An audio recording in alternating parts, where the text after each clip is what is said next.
দেশের রাজনৈতিক অঙ্গনে জল্পনায় থাকা ছাত্রদের নতুন দলের আত্মপ্রকাশের আনুষ্ঠানিক ঘোষণা এসেছে।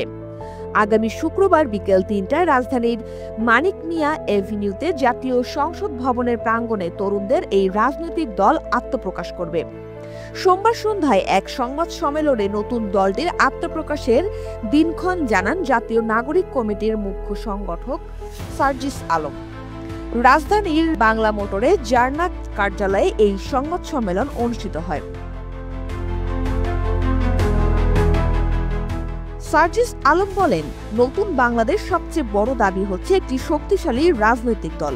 সবচেয়ে বড় অনুধাবনটি হচ্ছে সেই ৫ই আগস্ট নতুন বাংলাদেশে আমরা যে স্বপ্ন দেখেছি, সেই জুলাই স্পিরিটকে সামনে রেখে নতুন বাংলাদেশ যে জায়গায় কল্পনা করেছি তা একটি দীর্ঘ লড়াই।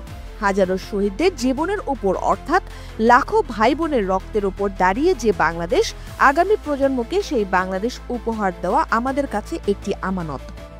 তিনি বলেন, অনুষ্ঠানে জুলাই ও আগস্টের আন্দোলনে নিহতদের পরিবার, আহত ছাত্র জনতা সহ বিভিন্ন শ্রেণী পেশার মানুষ উপস্থিত থাকবেন। তবে দলের নাম কিংবা কমিটি কাদের নেতৃত্বে হচ্ছে আত্মপ্রকাশের আগে সেটি এখনই জানানো হবে না বলে জানান সার্জিস আলম।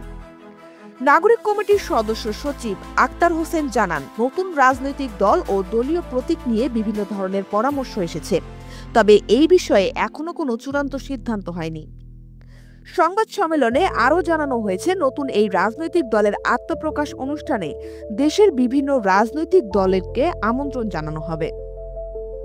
সংবাদ সম্মেলনে উপস্থিত ছিলেন জাতীয় নাগরিক কমিটির আহ্বায়ক নাসিরউদ্দিন পাটোয়ারী, সদস্য সচিব আক্তার হোসেন, মুখপাত্র সামান্তা শারমিন, যুগ্ম আহ্বায়ক মনিরা শারমিন, আতেক মুজাহিদ, বৈষম্য বিরোধী ছাত্র আন্দোলনের মুখ্য সংগঠক আব্দুল হান্নান মাসুদ, সমন্বয়ক তারিকুল ইসলাম, তরিকুল ইসলাম প্রমুখ।